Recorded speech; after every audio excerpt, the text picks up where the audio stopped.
आप देख रहे हैं नेशनल वॉच, खबरों का खजाना।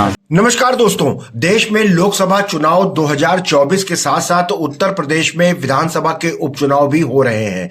भाजपा विधायक आशुतोष टंडन के निधन के बाद लखनऊ की पूर्वी सीट ये विधानसभा रिक्त हो गई थी, जिसपे उपचुनाव हो रहा है। भाजपा ने यहां से भारी भरकम प्रत्याशी ओपी श्रीवास्तव को उतारा है। दूसरी ओर इंडिया गठबंधन की तरफ से कांग्रेस ने सभासद मुकेश सिंह चौहान को अपना प्रत्याशी बनाया है। मतलब विधानसभा के उपचुनाव में लखनऊ पूर्वी सीट से पार्षद रहे मुकेश सिंह चौहान को कांग्रेस ने प्रत्याशी बनाया है। क्या लगता है आपको कि एक तरफ बीजेपी का इतना बड़ा नाम, इतना बड़ा प्रत्याशी और दूसरी तरफ एक सभासद प्रत्याशी बने हैं विधायक के, क्या लगता है आपको कितनी फाइट होगी? मुकेश सिंह चौहान हम लोग छोटे भाई हैं और ये कांग्रेस के प्रत्याशी नहीं, ये गठबंधन के प्रत्याशी हैं। गठबंधन पूरा सपा, आम आदमी पार्टी और कांग्रेस तीनों साथ हैं और भाजपा की जो स्थिति बनी रहती थी, सही प्रत्याशी न आ पाने की वजह से थी। अब ये जो प्रत्याशी आए हैं, ये भाजपा को उनके घर वापस भेज देंगे और इनकी विजयश्री निश्चित है। जी, क्या लगता है आपको, क्योंकि काफ़ी सालों से लखनऊ पूर्वी की सीट जो है वो बीजेपी के पास रही, मंत्री पद तक यहाँ से गया है, तो कैसे टक्कर होगी, कैसे चुनाव होगा और विकास के ऐसे कौन से कार्य जो अछूते हैं अभी तक? जहाँ से ये पार्षद हैं वो सीट भी हमेशा भाजपा जीतती रही है, लेकिन ये लगातार 3 बार से जीत रहे हैं और हर बार वोटों का अंतर बढ़ता जा रहा है। बीजेपी की वहाँ जमानत जब्त हो जाती है, क्यों आप बता दो हमको। वैसे ही इस विधानसभा में भी बीजेपी की जमानत जब्त हो जाएगी और बहुत भारी मतों से जीतेंगे। क्या ऐसे विकास कार्य हैं आपको लगता है जो अब तक नहीं हुए हैं? कांग्रेस के अलावा कभी भाजपा ने विकास किया ही नहीं। कांग्रेस एक विचारधारा का नाम है और विकास करने वाली पार्टी का नाम है। भाजपा तो केवल जाति और धर्म के झगड़े में उलझा के जमीनी मुद्दों से ध्यान भटकाती है। विधानसभा उपचुनाव में लखनऊ पूर्वी क्षेत्र से सभासद मुकेश सिंह चौहान को गठबंधन ने अपना प्रत्याशी बनाया है, विधायक प्रत्याशी बनाया है। क्या लगता है आपको कि सभासद के तौर पे वो कितने कामयाब थे और विधायक बन जाएंगे तो कितने कामयाब रहेंगे?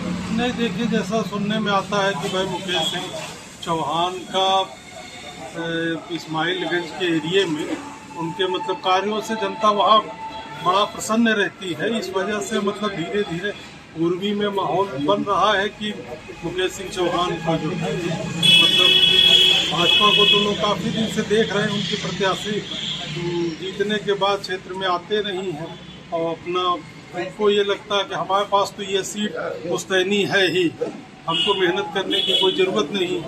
और मुकेश सिंह का ये है कि नए प्रत्याशी हैं, जैसा सुनने में आता है कि भाई वार्डों में उनका काम अच्छा है, लोग कहते हैं। इस चीज़ का माहौल जो है ये है कि मुकेश सिंह चौहान और भाजपा के मतलब दोनों की अच्छी टक्कर है। सर, विधानसभा उपचुनाव की बात करें तो लखनऊ पूर्वी क्षेत्र से सभासद मुकेश सिंह चौहान को प्रत्याशी बनाया गया है। एक तरफ ओपी श्रीवास्तव जैसा नाम है, दूसरी तरफ एक सभासद है जो विधायक के प्रत्याशी हैं। क्या लगता है आपको कितनी सफलता मिलेगी? देखिए, मुकेश सिंह चौहान 15 वर्षों से पार्षद हैं, जनप्रतिनिधि हैं और अपने वार्ड में उन्होंने बहुत बढ़ चढ़ के काम किया है और जनता का बहुत प्रेम है और जनप्रतिनिधि का उनको अनुभव है। विधायक बनने के बाद लखनऊ पूरब के लोगों के लिए हमेशा अवेलेबल रहेंगे। सेवा जो उन्होंने अपने पार्षद के रूप में किया, वो विधायक के रूप में भी अच्छी तरीके से करेंगे। जी, लखनऊ पूर्वी की अगर बात की जाए तो भाजपा लंबे समय से काबिज है, मंत्री पद तक इस विधानसभा ने दिया है। क्या लगता है आपको ऐसे कौन से विकास कार्य छूटे हैं जो मुकेश सिंह चौहान की प्राथमिकता में रहेंगे? देखिए, विकास कार्य तो भाजपा के डिक्शनरी में था, सिर्फ जो है जज्बातों से, भावनाओं से बीजेपी लड़ती रही और जीतती रही और शहरों की पार्टी रही।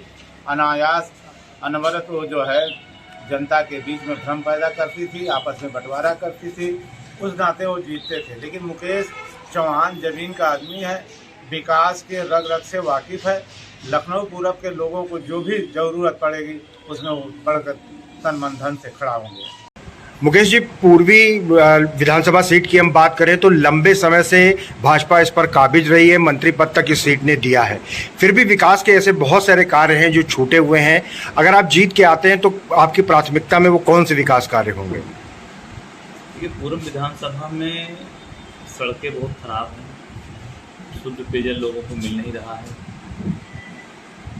चांदन, फरीदी नगर, जराहरा, सुगामऊ, इन सब जगहों पे पानी की लाइन तो पड़ी है, लेकिन उसमें पानी नहीं आ रहा। पानी की टंकी द्वारिका 10 साल से खड़ी बनी हुई, लेकिन आज तक उसमें पानी नहीं पहुंचा। तो ये दुर्भाग्य है, अगर मंत्री बने यहाँ से जीते हुए लोग और उन्होंने विकास कार्य नहीं कराया है, तो इस बार लखनऊ पूरब की जनता बदलाव का मन बना लिया है और वो चाहती है कि एक स्थानीय व्यक्ति को, अपने भाई, अपने बेटे को, अपने दोस्त को विधायक बनाना चाहती है। मैंने इस्माइलगंज प्रथम वार्ड में काम करके दिखाया है।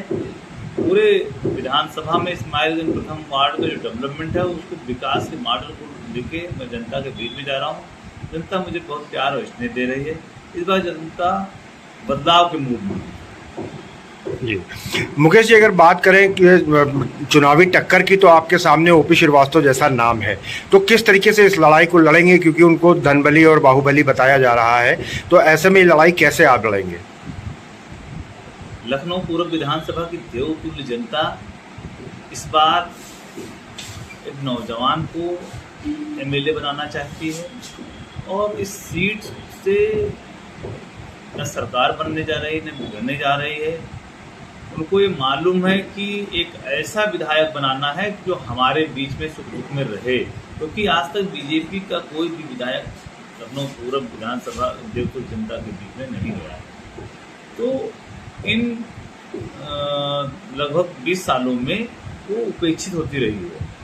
तो अब वो बदलाव के मूड में है और ये देखिएगा जब परिणाम आएगा तो जीत कांग्रेस पार्टी के प्रत्याशी की जाएगी। जी, लखनऊ पूर्व के विधानसभा के जो निवासी हैं उनसे क्या अपील करना चाहेंगे? लखनऊ पूर्व विधानसभा की देवतुल्य जनता से अपील करना चाहता हूं कि एक नौजवान को मौका दीजिए।